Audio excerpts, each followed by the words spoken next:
everybody. Hi, guys. Well, from springtime in Salt Lake City, Utah, It's Thank God I'm Atheist. the podcast, I'm Frank Feldman. and I'm Dan Beecher. And coming up on today's show, Dan, there's a lot going on to make one a little crazy. Oh, my these God. days. Ladies and gentlemen, it is madness in the world right now, and I How do you survive that? how does one keep from letting the madness make yourself mad? Because frankly, it's coming for you. Yeah. Or rather, it's coming for me. I don't know if it's coming for you guys. Maybe you're more stable than we are. But it feels like a madness-inducing time. Yeah. And we're going to talk about, hopefully, how to stave off the crazy as we all experience a global pandemic. Yeah, absolutely. And I don't know, maybe you noticed, hopefully you're not really noticing it, but we are social distancing ourselves. Yeah, again. we're 2 episodes in a row now. We're not in the same room. We can't look at each other's facial expressions, Which is makes probably it good. hard. No, You guys can't see our facial expressions, so why should we be able to see each other's? Because we've gotten used to reading each other while we do this. It's true. It's so true. It's hard. All of the gestures that we do just for us, they're not for you guys. Not right. really. Let's. All right. What do you got? Let's do a story. Yeah. See, this is why I didn't know you were ready for me to start a story. All right. We quit the show. We just quit. It's over. So Dan, I want to challenge you. Let's go as long as we can without talking about COVID-19. Oh. Does that sound like a deal? Okay. Okay, I've got something. I think we can go a long, long time. We'll see. We'll see. Okay. So I'm going to start with, and I looked hard. I looked hard for this story. Okay. This is straight from Bangladesh. It's the story of an imam, a Muslim imam. Yeah. A cleric, right? You know. He apparently made history in Bangladesh by being the first imam to lead an Islamic funeral for a sex worker. Oh. Which is, I think, pretty cool of him, right? You said he's going to make history, and I had no idea where you were going with that. So it would have to be something bad, right? But no, that's actually surprisingly nice. Yeah, right. His name is Ghulam Mustafa. I want to get that out of the way because it's probably the last time you're going to hear from Ghulam Mustafa. Well, that's probably the true. people, the good people of Bangladesh, mainly the Muslims of Bangladesh, and probably just a portion of them, but they're outraged. Yeah. They're absolutely outraged that he would do this. What started off as an act that was being hailed by rights activists and the media, apparently, they saw it as maybe a start to ending social ostracism and apparently the ghetto-like miserable lives of sex workers. Oddly enough, prostitution is legal in Bangladesh. Oh. That caught me off guard. It's actually kind of a legacy type thing thanks to the British colonial era. Wait, the British made it so that it was okay for sex workers to work? Apparently. That's what they're saying. Wow. Okay. I think the British colonial system was odd. I think there were oddities, things that one might not expect. But nonetheless, he says, I did it, meaning performed the funeral, at the request of the police. Since then, villagers and shopkeepers have been discussing it and criticizing me. They are asking why I have done it, as if or as it has never happened before, which is, anyway. Yeah. I think about that. Here's the thing. Who everybody will be okay with getting a proper Muslim funeral? All of that sex workers' customers. Like, yeah, every last one of them will get a fine, upstanding funeral because nobody tattled on them or whatever. Right. Or if they did, there's some sort of wink and a nod, and then everything's fine. Right. But yeah, you let the sex worker themselves have a funeral, and then suddenly everybody's just going to lose their damn minds. Right. No, that's an excellent point. They, it's obviously a power thing, right? Or a social, whoever's paying for sex, that's not a bad thing. But if you're paid, it's naughty, but it's not the worst thing in the world. But using your body for money. Yeah. I think in a system where I have no idea what it's like in Bangladesh. It sounds like it's a horror. It sounds like it's truly awful. But there are places in this world that have, legalized, sex work and regulate it, right? Yeah. And it doesn't have to be a horrible thing, right? No. It can be a great thing. I have no problem with sex work. I think if it's done in a healthy and careful way, some people, providing a service. I think it's great. Yeah. There you go.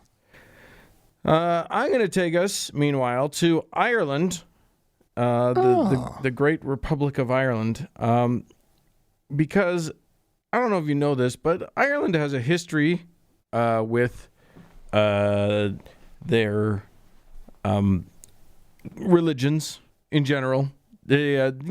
Catholics, Protestants. There's been some dust ups over time. Okay.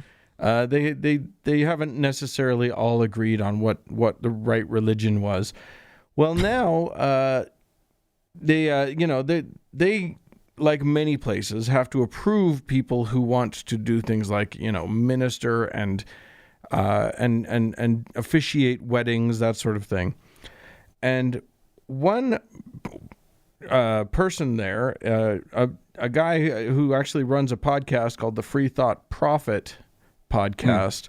Okay. His name is John Hamill, and he was talking about how public policy was favoring Christians. No shock there. Specifically Catholics, he said. So he said he was, as a Pastafarian, as a follower of the flying spaghetti monster, he wanted to have the same rights as a Catholic did, and was summarily denied because the apparently the government of Ireland sees that as a parody religion, not a real religion, which I kind of am okay. Like, that's probably true. It's probably kind of counts as a parody religion. Anyway, then he changed it up. He decided to join a different religion, stopped believing in the noodly appendages of the FSM, and went to a religion called the Syncretic Jesus Christ Church, which apparently is a church that likes the teachings of Jesus, just doesn't believe that he's real or divine or anything. Oh. It's basically just, there's no supernatural stuff. It's just his moral teachings are pretty okay, and that's where they're at. Okay. So he reapplied for status under that religion and was dismissed.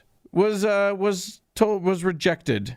The Registrar General apparently deemed his conversion vexatious. Really? Yeah. Vexatious. They basically, they decided that it was that's unacceptable. the word they came up with. That's the word, yeah. Which very interesting.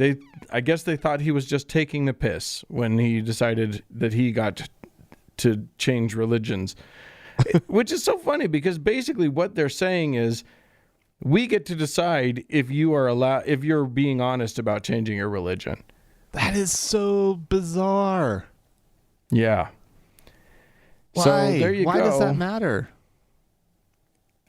Great question. Why can't you just say, look, he says he believes the thing, so done, no problem. Let's just move along. It's not like, you're worried that his religion is going to somehow, change everybody else's religion or whatever. Like I just the logic is missing. I would say. I think what's important here, Dan, is that it's really important to make sure that people that they're sincere in what they're saying, Dan. And I think that is a very good role for government to take. Yeah. No. This is I am glad they're looking out for this on this issue. Because it could just be a total mess if otherwise.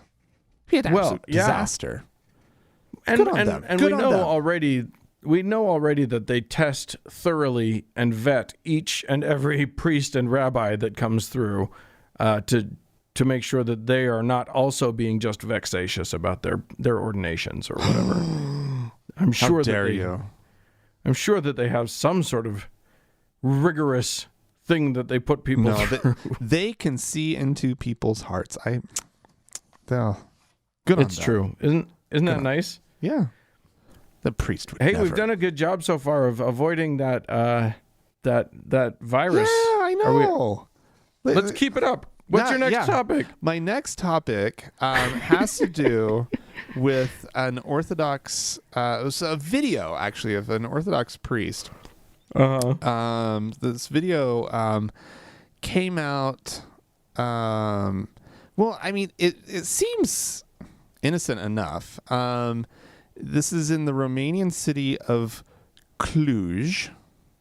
Perfect. Well and done. the priest is giving communion to a long line of people, and all he's doing is using a shared spoon. He just keeps reusing the same spoon. This is no big deal. This is no big deal, Dan. I think you've broken our streak. I feel that you've broken the streak. I mean, I guess under. Yeah, no, I don't get what. What are you talking about? I don't get what you're talking about. What could possibly go wrong there? Well, in a world of COVID-19, well, we need like a little sound effect. Yeah, exactly. Here it goes, guys. Apparently this was right after Romania imposed tough new measures to try to stop the spread of coronavirus. But because the priests had not yet received word from the patriarch about what to do, they just went about business as usual, even though the government had said, no, not a good idea. Yeah. The patriarch must chime in. Otherwise, what are you going to do? Like, how could you possibly know what to do? Yeah. Like, what if a week goes by where you don't sip some nasty wine and eat a cracker? What if that happened? Well, you could die. I do have to say, this communion, there's a picture here. Yeah. Spoon? Yeah. Spoon me some wine. It looks like he's like feeding her a sugar cube. Like I don't know what this little. It's like a brown blob of some. Well, it's in black and white, but like it's this blob on a spoon. What is he giving her? I thought I knew what communion was. In the Romanian Orthodox, I'm pretty sure that they use gelatinous wine. Ooh, yummy. Then it's the body and the blood of Christ all in one. Wine shots. Or like Jello shots. Jello shots. Ooh. Yeah, with Why wine. have I never seen that? Yeah. You'd think that Mormons would have come up with that somehow, or ex-Mormons who were like obsessed with Jell-O, but now they can drink wine. You'd think they would have come up with it. I mean, there's already Jell-O shots. I mean, dude, it's already pretty trashy. Yeah, I'm saying we'll class it up with some wine. It's so they're using vodka over there. Come on, man. Let's go classy. Let's do it with wine. Have you ever made Jell-O shots? I haven't done it. No. No, I haven't either. I thought that might be good fodder, but turned out to not be. No, but I've consumed them on numerous occasions. Have so you really? There's that. Sure. When? How? Parties? Why? What? What kind of parties What are you talking going about? to? Where is this shock coming from? You've done it too, I'm sure. I would never.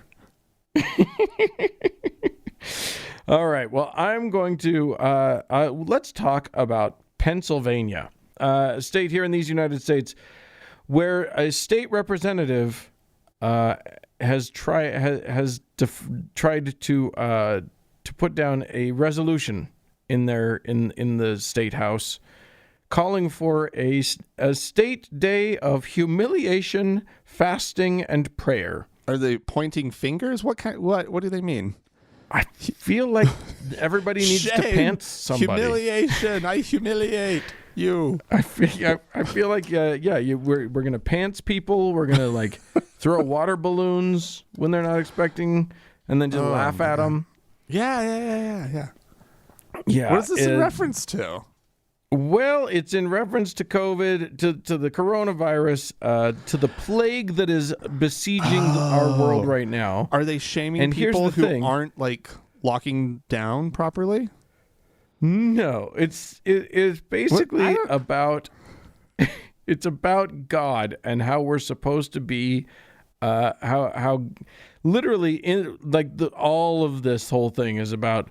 Whereas it is the duty of nations as well as of men to own their dependence upon the overruling power of God, to confess their sins and transgressions in humble sorrow, and whereas with assured hope that genuine repentance will lead to mercy and pardon, and to recognize the sublime truth announced in the Holy Scriptures and proven by all history, that those nations only are blessed whose God is the Lord, and it goes on and on and on like that. Yawn. It says, insomuch as we know that by his divine law, nations like individuals are subject to punishments and chastisement in the world, and whereas may we not justly fear that the awful calamity of this pandemic, which now desolates this commonwealth, may be a punishment inflicted upon us for our presumptuous sins to the needful end of our national reformation as a whole people. What? What is this? What are you fucking what talking century about? are these people living in? Right? What? It's like she's never heard what a virus actually is before. It's like, okay, you believe that, fine, but god damn it, like why is the concept of a secular government so fucking hard to understand? Why is that so difficult? It should be the easiest, most obvious. I mean, I was raised with the idea that America was supposed to be about inclusion, right? It's the big melting pot. Yeah. And everybody's a part of it, and we get something good from everybody. Boy, that is not how people are thinking about this country now. No, Dan. It's fine. They can come here and they can melt into what we currently have. Yes, exactly. Right. Feel free to melt in the pot. We're just going to then inject you into a mold that looks exactly like a Christian. Exactly. No, we need you to look like a white, straight, boring Christian person. Yes. That's what it's all about. No. Yeah. So that's happening. Hopefully she'll get it passed, and then she'll be able to pray, and the whole state will pray, and they'll solve it. Yeah. I love a good proclamation, though, Dan. Yeah. The whereases, I know you do. right? Like, we need more whereases in our lives, I think. I just feel need like it in my life. At this point, they know they don't know what whereas means. Like half of these state legislators don't even know what that word means. They just know that every sentence has to start with that word. Yeah. So they just keep throwing it in there. Like, what would happen if they didn't put whereas in front of everything? I don't think it would be a proclamation. Not in the same way. You cannot proclaim without some whereases. You just can't. Oh my God. You cannot. Well, because you have to set it all up, and it sounds so official, right? If you're like, whereas, blah de blah, right? Well, whereas I am pissed off about it, I propose we finish this story and move on to your next story. Okay.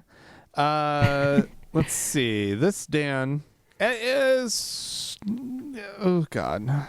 This is another coronavirus. Are you familiar? That's all coronavirus. Listen, you guys, you can't find a story about religion that's not about coronavirus right now. The fact that we had 2 on our show makes it is a Christmas miracle. So just buckle in. If you're done hearing about coronavirus, you just, I don't know, don't be, because we got more. Well, okay, here's the deal. It could be coronavirus and priests fondling children. Like there are always plenty of those stories. Like I was finding plenty of priest gets in trouble for touching a kid. Priest gets in trouble for this.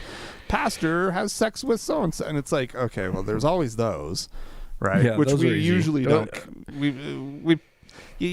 Occasionally there's one of those that's just good enough that it makes the show, but usually, or if it has something unique about it. But Jesus Christ, we see that so often. Like it's so de rigueur that why would we bother? Well, right now, coronavirus. That's what we've got.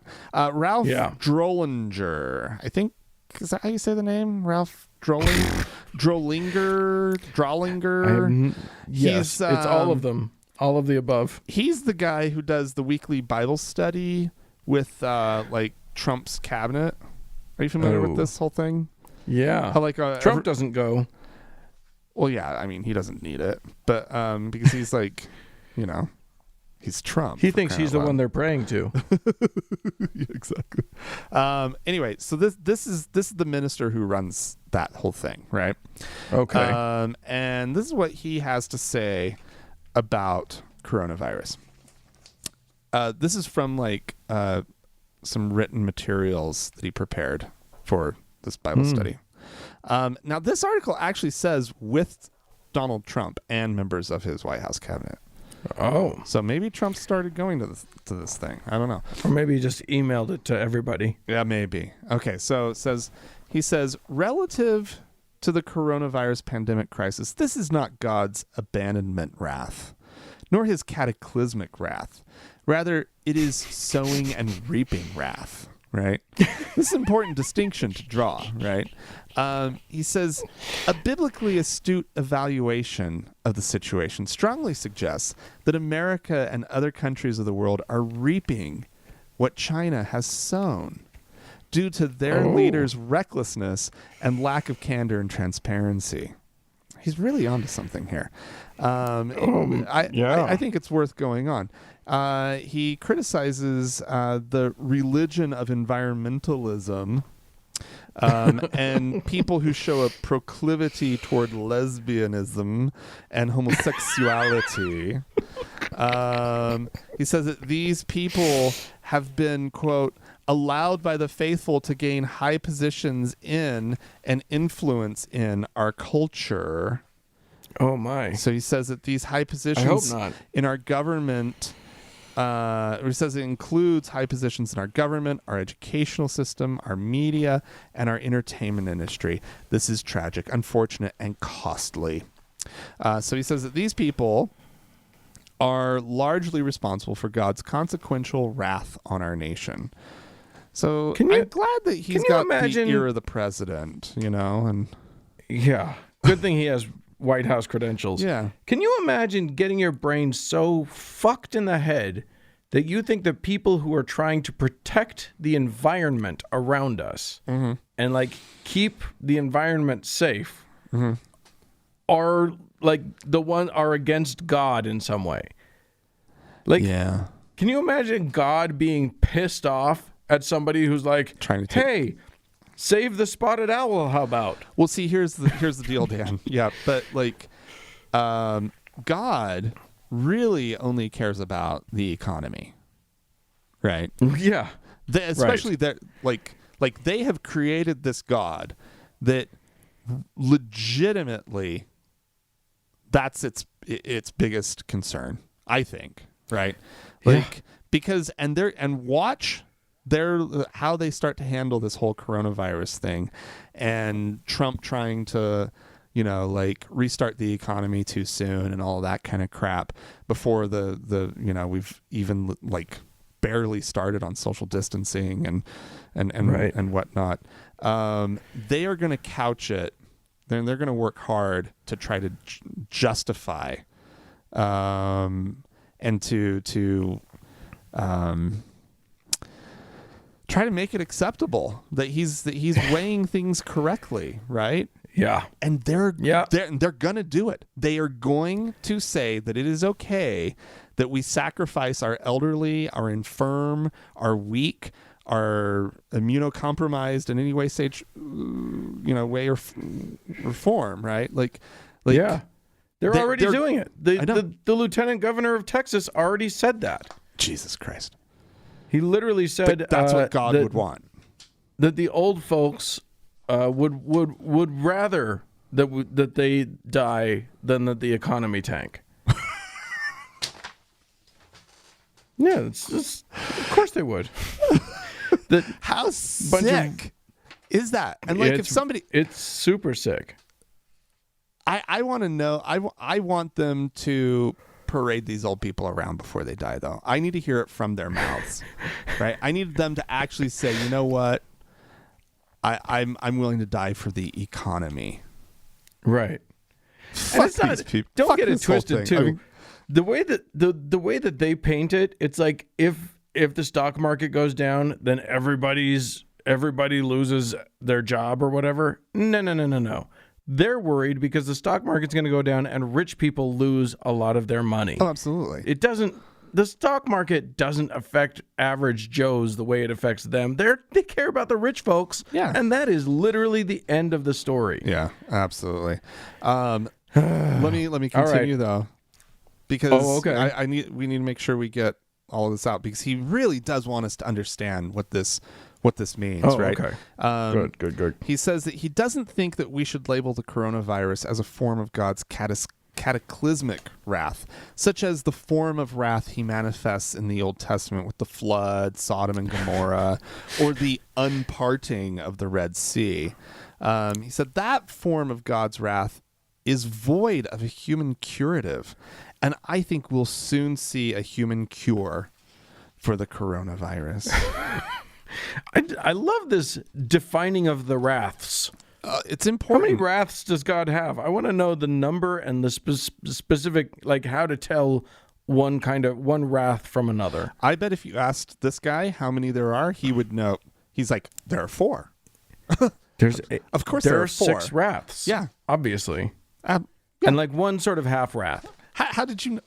Well, I guess there are the major wraths, and then there are the minor wraths. There's lesser wraths. Yeah. You do need to make sure we're talking about the same thing here. Right. Good Lord. All right. Well, my last story, it's something that made me, I was so furiously mad for a whole day after this happened. And really? I'm not one who's easily shook like this.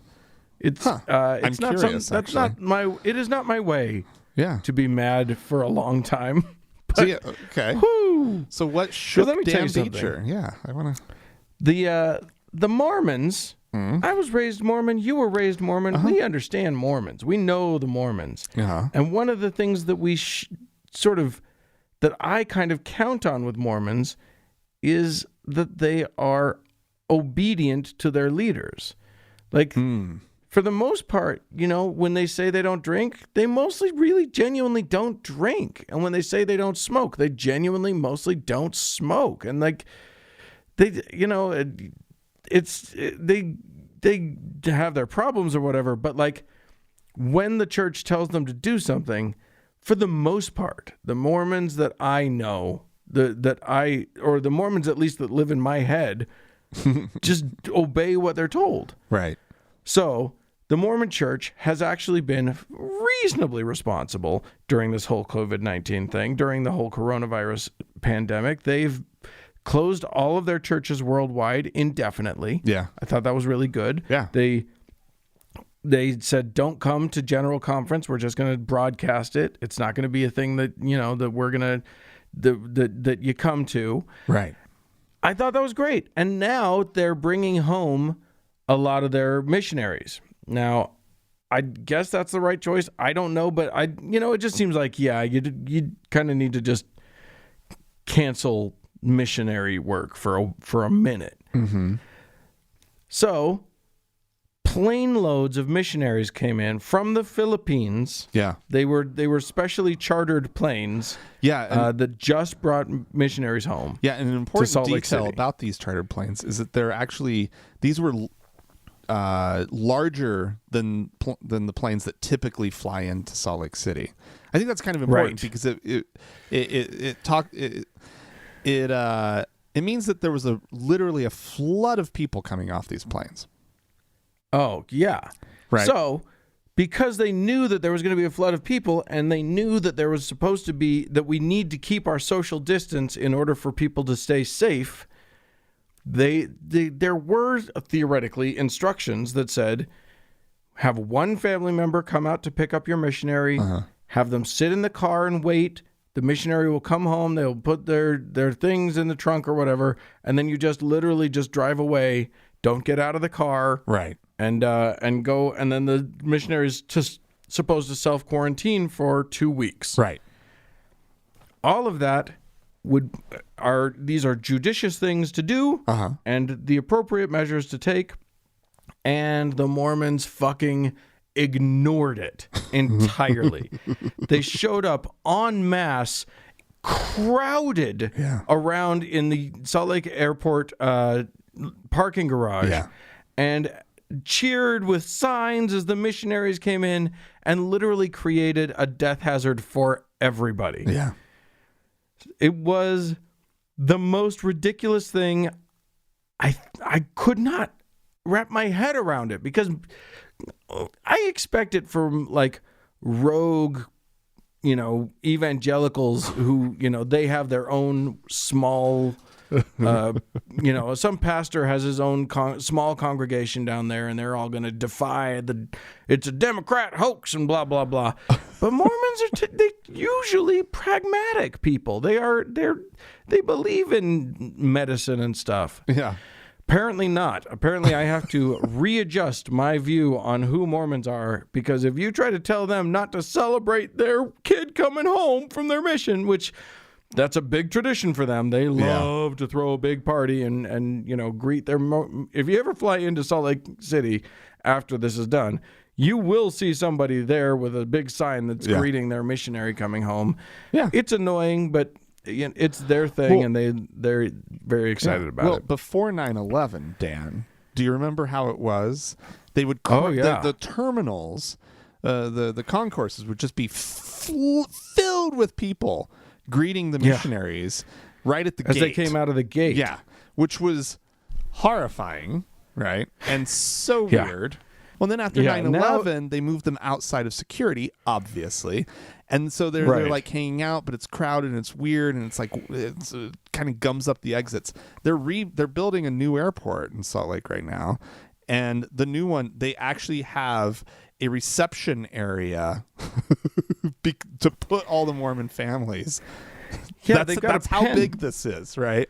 Like they're specifically they've built them an area to greet the missionaries as they return home.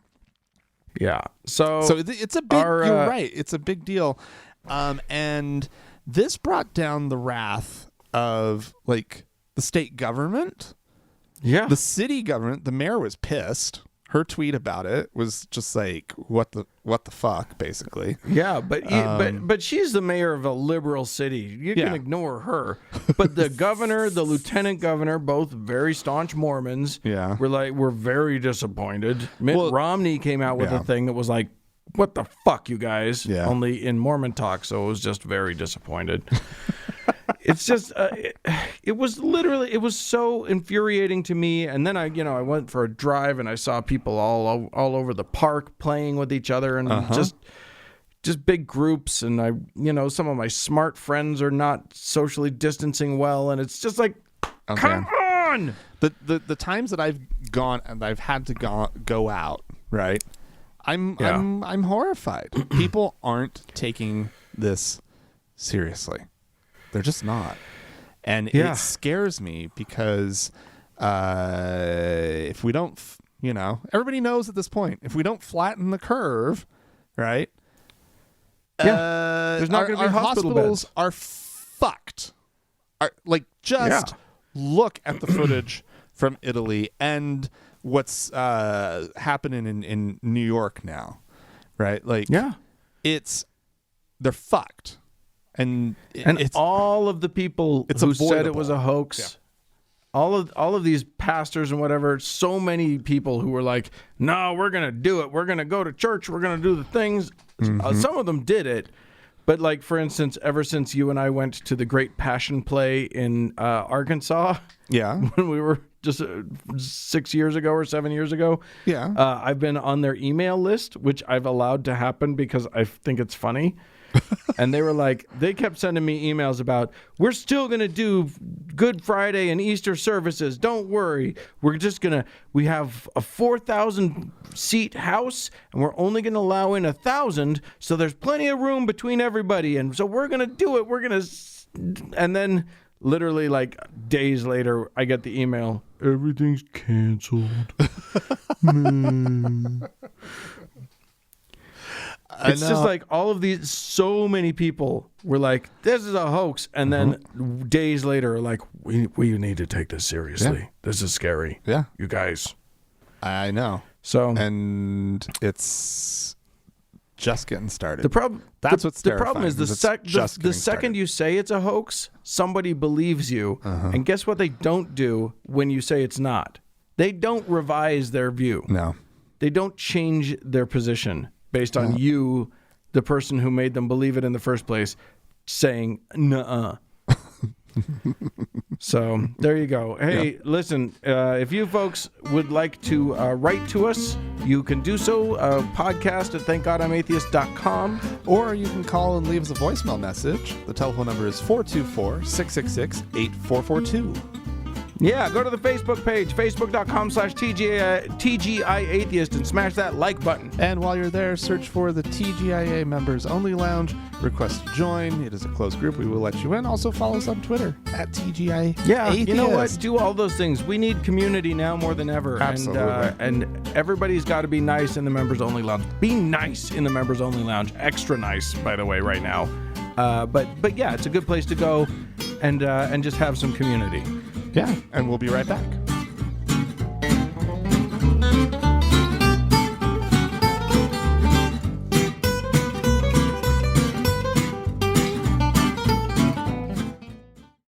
Hey, Dan. Yes. Every once in a while, you get to see somebody like a Jim Baker type. Yeah. Specifically Jim Baker this time, have to face the reality of reality. Of reality, right? Yeah. Our listeners may remember that a few weeks ago he was touting one of his products, his silver solution, as being. He had a guest on who claimed that though this hadn't been tested on this strain of coronavirus, it had proven that it could deactivate coronavirus, and it was basically just going to cure everything. And amazing. And then a couple of government agencies, a couple of state agencies put the hammer down and told him to shut the fuck up. You can't make those claims anymore. Yeah. And he had to do something. And this is what he did. And I find it kind of delightful. Certain government agencies have claimed that some statements made by guests on this show could have potentially been interpreted to give the wrong impression about silver solutions, treating or curing COVID-19. While I strongly disagree with the idea that these statements were in context or in any way misleading, I feel I have a biblical duty to lead with knowledge, understanding. Jeremiah 3:15, God's word tells us to test everything, keep what is good, and stay away from anything that is evil. 1 Thessalonians 5:19 through 22, stay away even from the appearance of evil. In response to the claims of these governmental agencies, and after prayerful thought, we have suspended offering silver solutions, wonderful products that we have, for a decade, we have sent out these products. This time to avoid even the appearance that our guest comments might mislead any of our partners. My heart is broken. We know this is an inconvenience for those of you, our partners, who regularly use the silver sauce solution and have done so for decades. Please be patient with us as we work through this process. We believe this is the right step. This coronavirus is a serious disease with all that is going on in the world. Please listen to the directions of the public health officials, our President of the United States. Pray without ceasing and trust in God. Amen? Amen. Amen. We appreciate it so very, very much. Absolutely. Thank you for saying that and clarifying the statements. And thank you for It has tore believing up in us. a lot of our viewers in our ministries. Our phones have jammed. And I want to tell you, 99 and 999 people have been very kind. Absolutely. They're very, very kind. Yes. And I am so heartbroken. It's just like there's warfare. Mm-hmm. And if there's ever been warfare in this country, it's right now. Right. I don't know. I think there was warfare during the Civil War. I feel like there's, I think Usually there's actually wars are much legit- more like warfare. Wow. Oh my God. To like pull up Bible verses that are like, you have to like. Did you catch how squishy his Bible verses got, by the way? Like he started one Bible verse and ended with another, and then like just tagged on that one. Was like just, oh no, that was Thessalonians. I switched in the middle. It's just so weird. But yeah, I mean, I love that he made it. Well, this was our good biblical decision, not, we really could have gotten sued. Like We were into in the ground. heap of hurt. Yeah. So, yeah, really funny. good golly. And what's really funny is that I don't think any of the government agencies were asking him to stop selling the stuff, which they should be doing, but none of them were saying that. They were just saying, stop claiming it does stuff. Right. I bet his lawyer was like, get that shit off your website. Yeah. Yeah. Because if anybody now claims that they, took it using that advice, right? Doesn't matter. Oh, God. All right. Well, I'm going to cleanse us of that icky feeling by talking to you just briefly about the fact that we cannot really, we shouldn't be going out to buy things unless it's an absolute necessity. True. Which is why I think it's a good idea to check out harrys.com for all your shaving needs. That was a good lead-in. Thank you. Yeah, because they mail it to you. Look, okay, here's the deal. Harrys.com, if you go to harrys.com/TGIA, so that's HARRYS.com/TGIA, you will join the 10 million who have already tried it. You will look, here's the deal.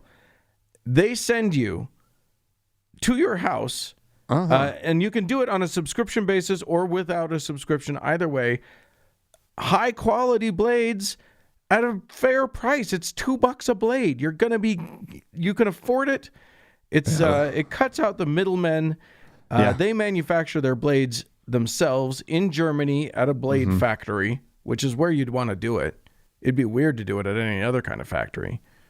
But they've been honing blades for over a century at this place. So wow. They know what they're doing.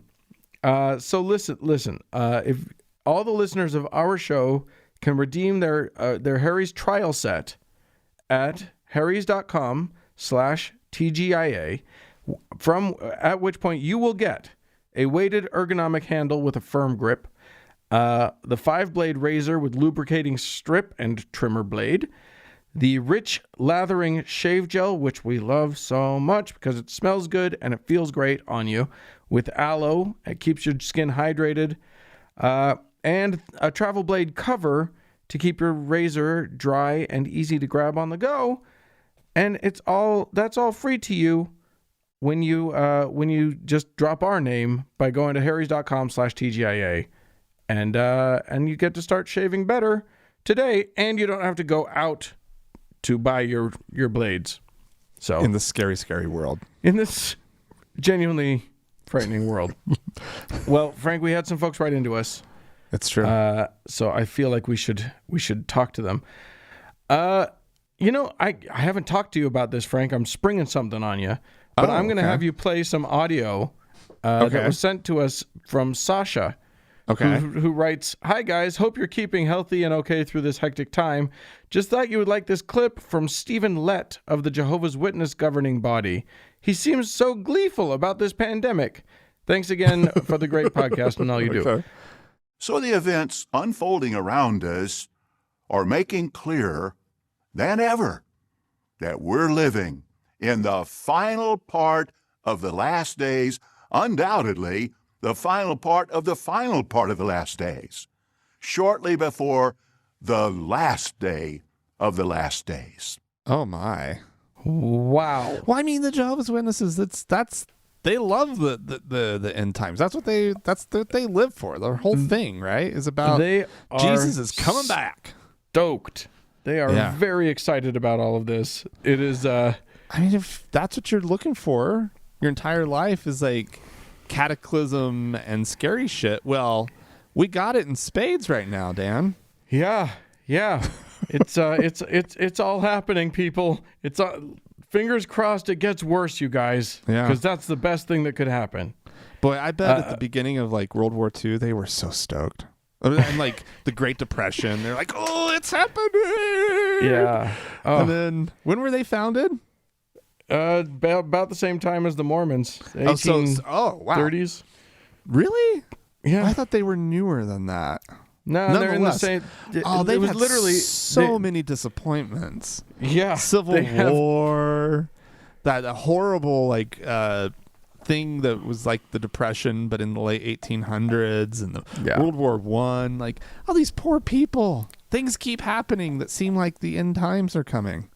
This one's got Then they're disappointed. Yeah.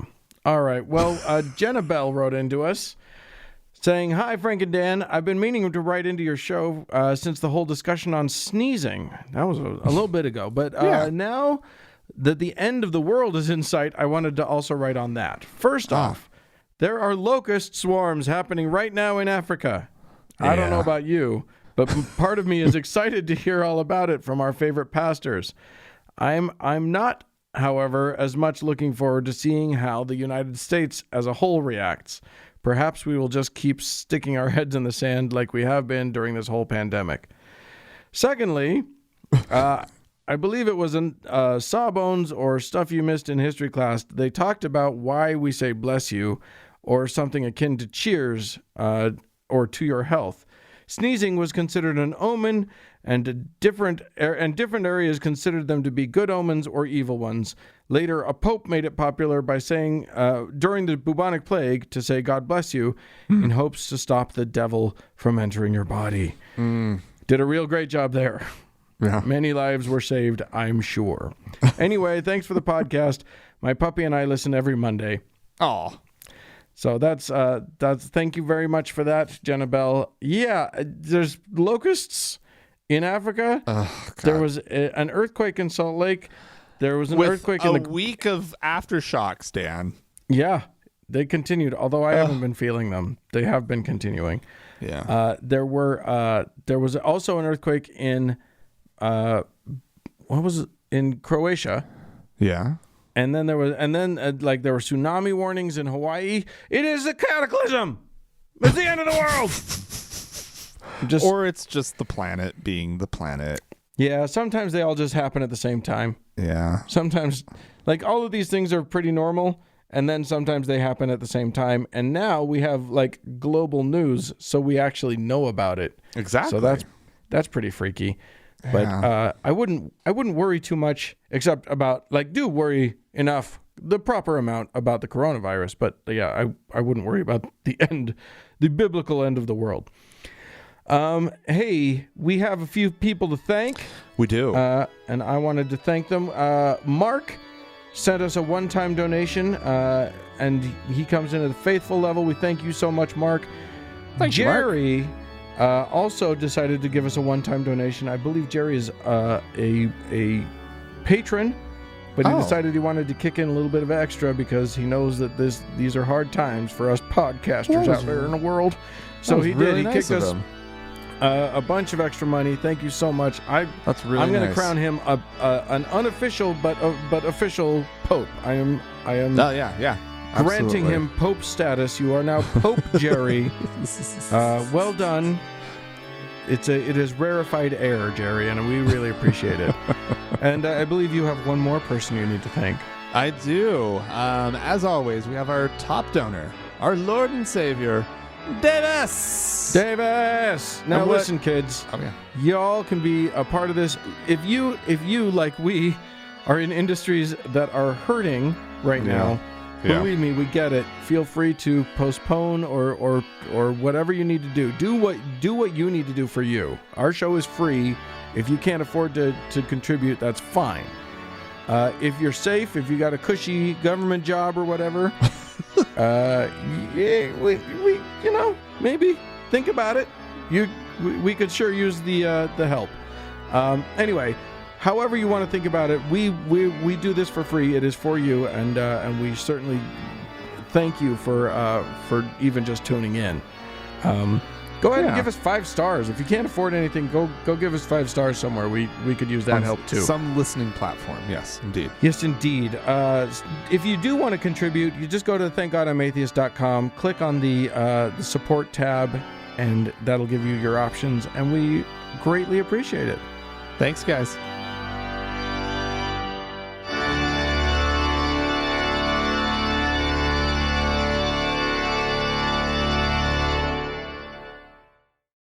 Dan, Oh, Frank. so I've been doing this little thing where I've just been walking around with my fingers in my ears Yeah? and basically just squinting and not looking at anything except to, like, for obstacles so I don't hurt myself. Yeah. Because I don't want to pay attention right now, Dan. It's not safe to pay attention. It's It is- bad.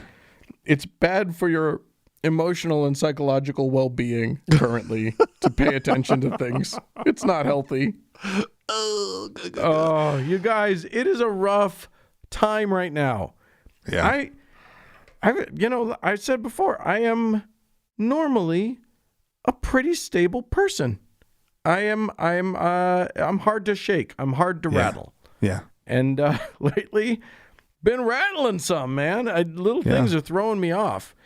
And Yeah, I think what it's pointing out is that, even if all you're doing is just staying in place, this is such a huge disruption to all of our, like, daily lives. Well, yeah. It's gonna be rough. Yeah, and if you are doing what they're recommending, if you're able to, or you don't work in an essential field, or whatever, Right. You're staying at home, right? Yeah. And like you're like literally isolating. That is the word, right? Yeah. Like you were staying away from people and you were alone, and it fucking sucks. Like, or worse yet, your shitty kids are at home too, and you have to be with them the whole time. and that's your only social outlet. It's just yelling at your kids. Yeah. No, Let me like- tell you something. We're all feeling it right now, and we got to stay sane. We got to keep ourselves together. Yeah. And so I think it's time to get creative. It's time to get clever about it. PlayStations is what I've heard. There's this like Townville or something. This game that just came out. Oh yeah, there's an Animal Crossing. I think Animal Crossing. That's what it is. Yeah. And Which- apparently, and like I don't know anything about these things, so I'm gonna get some things wrong. Sorry, guys, but like it's a very social game, and people Yeah. are like really like kind of flocking to it. I heard about this on the radio today, and they're like, you know, being able to like use this as a social outlet while playing the game. I guess somebody got married on it. I guess. Wow. Like they held their ceremony, so people were able to come and like. I don't know. It sounds Just pretty their nerdy. avatars but, like, are all standing together at I least. guess that's how it works. It does make one wonder if maybe this virus was engineered by Nintendo. Is that possible? Either which way, what's neat is that we do have some pretty good tech that has never been Yeah. available during a pandemic before. Yeah. So, you know, for the love of God, Zoom, FaceTime, whatever, Yeah. like get your, if it will help you, Yeah. get all your friends together, do shots from Yeah. different parts of the world or from your Right. your individual respective houses. Yeah. Have some fun with it. Yeah. Watch a show. Pull a When Harry Met Sally and watch a show together separate. Oh, that's cute. What, did you just watch that movie? No, How'd you pull that reference? I don't know. That's a cute scene. 80s pop culture. Yeah. It's Do you like just- that movie? How do I know? I haven't seen it since probably the 90s. Who doesn't like Billy Crystal? I know. Oh, and that cute Meg Ryan. Oh, she's a Just a cute delight. little face. A cute little. Who doesn't love yeah. Meg Ryan? That's who's in it, right? Yeah. Okay, good. I think we got. Here's what I have been doing. Here's a good sanity tip for you Gen Xers out there. Go back and watch some 80s movies, because that's what I've been doing. I've been watching movies from the 80s and 90s, which is both delightful and horrifying. Yeah. Some of them hold up great and are actually just really good movies. Pretty Woman surprised me. I thought that was a delightful film. Really? Oh yeah, holds up like a champ. No way. Oh, I might 100%. just have to go watch that one. Yeah. If you'd asked me my opinion about whether it was going to hold up or not, I would have said absolutely not. No. Dan, I have to ask Yeah. you about a movie. Okay. Have you ever Okay. seen Midnight Run? Oh, Have you ever seen that movie? I don't think so. Okay, good. Is this I a have this- recommendation or an No. avoidance? No. I had never heard of the movie, right? And it turns I've out heard of that it. I had never heard of it. And I apparently like it's been like has this like great reviews, right? Okay. It spawned a sequel and like some spin-off made-for-TV movies, right? And I'm like, how did I never hear about this? This is like crazy. And it was like this huge thing, like it was a big thing. And I'm trying to use it as like a test to see if like maybe I slipped onto an alternate like timeline, like because I already feel like this timeline's not mine, right? That I'm like, this could really be the proof, Dan. It was like was it like a prison escape or something? No, it's Robert De Niro and Charles Grodin. You're not far off. De Niro plays a bounty hunter, and he has to go get Charles Grodin, if that makes any sense, right? Okay. He's like Sure. he's an accountant on the run, right?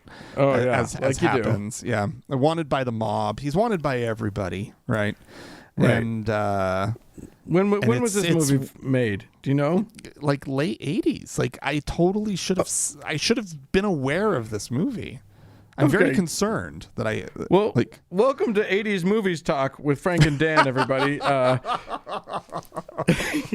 I tell you what movie didn't hold up? I'm asking everybody, and people are like, yeah, of course, I love that movie. And I'm just getting more and more freaked out, right? Like, I'm like, I honestly think that earthquake did something, like real.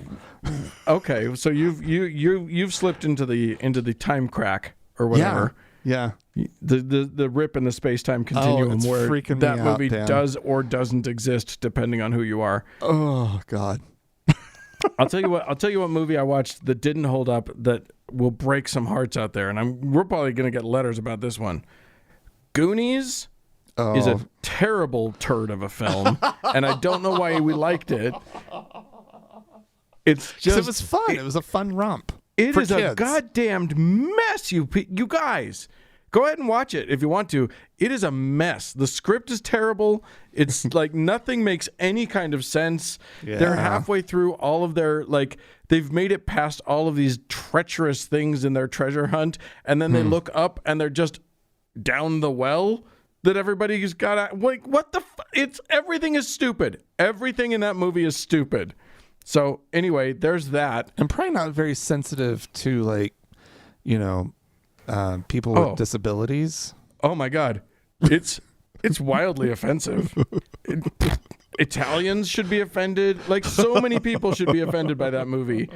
My intelligence was offended. Anyway, look, I think what we're getting at here is that watching movies is a good way to keep yourself sane. Yeah, been doing a bit of it.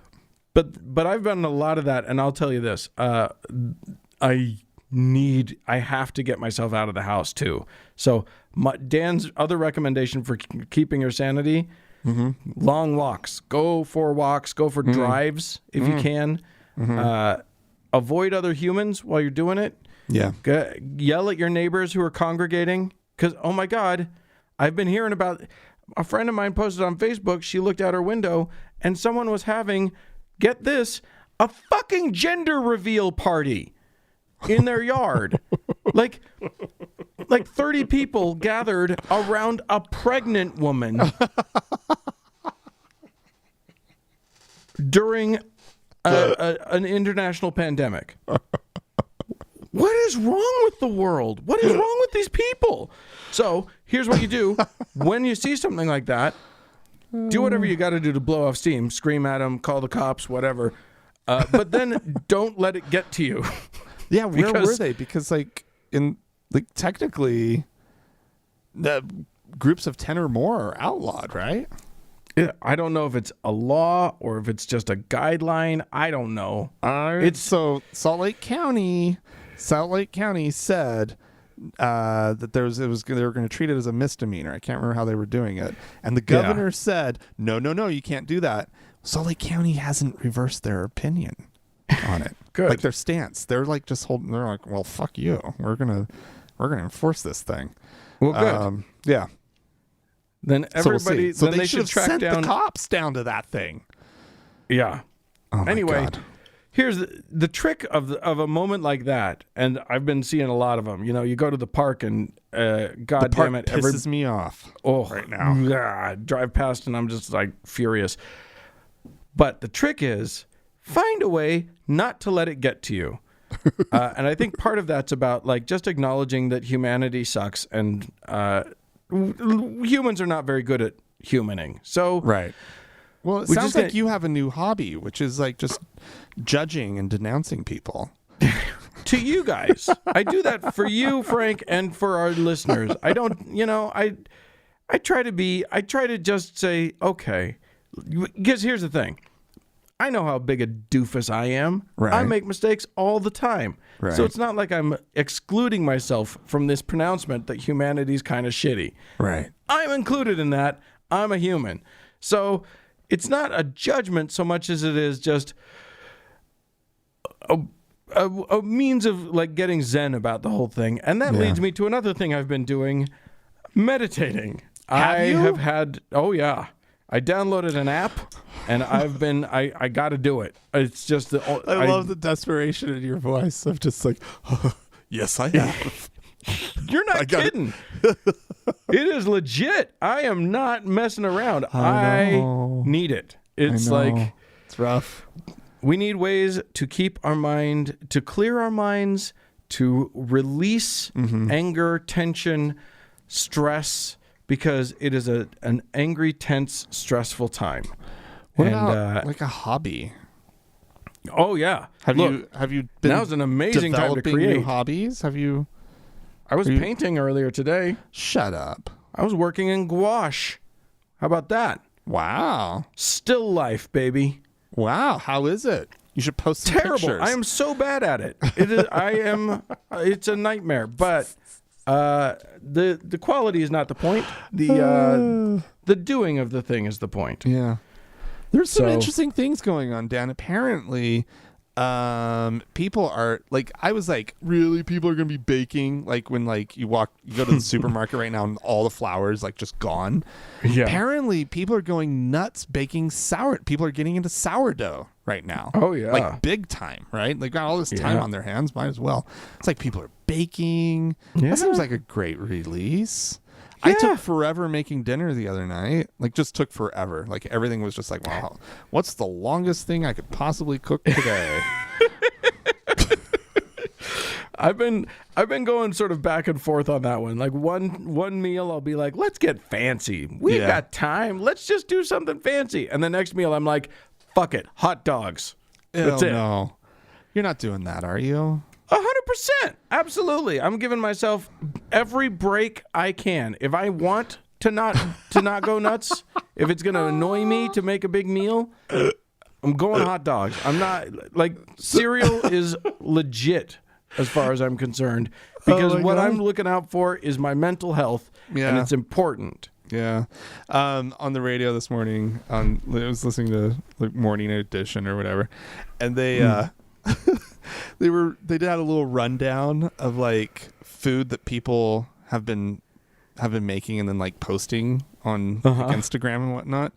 Sure. And the one that stood out to me was somebody posted a picture of melted cheese on a plate. They put cheese in a microwave and then ate it with some barbecue sauce.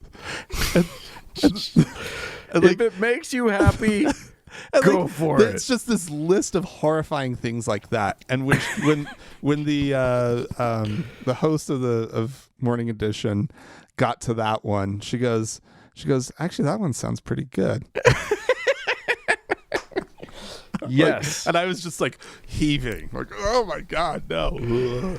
All I'm saying is, here's what I'm not okay with. Don't waste food. Right now is not the time for wasting food. Yeah. At all. I've been eating so many leftovers because, we're obviously cooking. You have to. Yeah.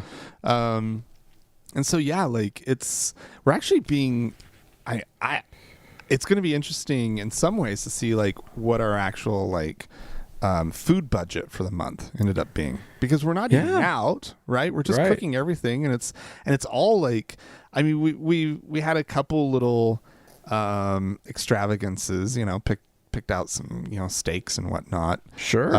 But like the rest of it is all really pantry stuff, like good. It turns out really good, but like it's canned stuff and pasta and stuff that keeps that's going to last through the week, and that's not how we normally eat, Yeah. We go to the store. Andrea and I we're restaurant folk. Yeah. Well, it's in a normal part of the year when when both of our incomes are actually working, we go to restaurants a lot. Yeah. But not right now. That's just not how this works. That's funny. Oh, Dan. You guys, keep yourself sane out there. Do whatever you got to do. Don't judge yourself. Just know that like self-care is vital, so that we don't kill each other, because right now also like reports of domestic violence has skyrocketed because everybody's trapped with each other. So do whatever you have to do to make yourself feel good. and feel sane and healthy and safe. And you know what? We're open to suggestions. I'd love to hear from you guys. Yeah, how are you into guys us. doing it? How are you getting through? Yeah, let So us we need know. ideas. We're running out. We are dying on the vine here, people. So please write to us, podcast@thankgodimatheist.com. Or call and leave us a voicemail message. The telephone number is 424-666-8442. Yeah, go to the Facebook page, facebook.com/TGIAtheist, and click the like button. And while you're there, search for the TGIA Members Only Lounge and request to join. It is a closed group, but we will let you in. Yeah. Tweet at Frank. And tweet at me. At TGIAtheist. That's correct. Hey, speaking of social media, thanks so much to Mackenzie for all of her hard work on the Facebook page. Thanks to Danny and Amy for being moderators on the Members Only Lounge. And a big thanks goes out to the Red Rock Hot Club and to Gordon Johnston for the use of their music. And thanks to all of you for tuning in. Yeah, no kidding. Be gentle with yourselves and others this week, and we'll talk to you again next week. Bye-bye.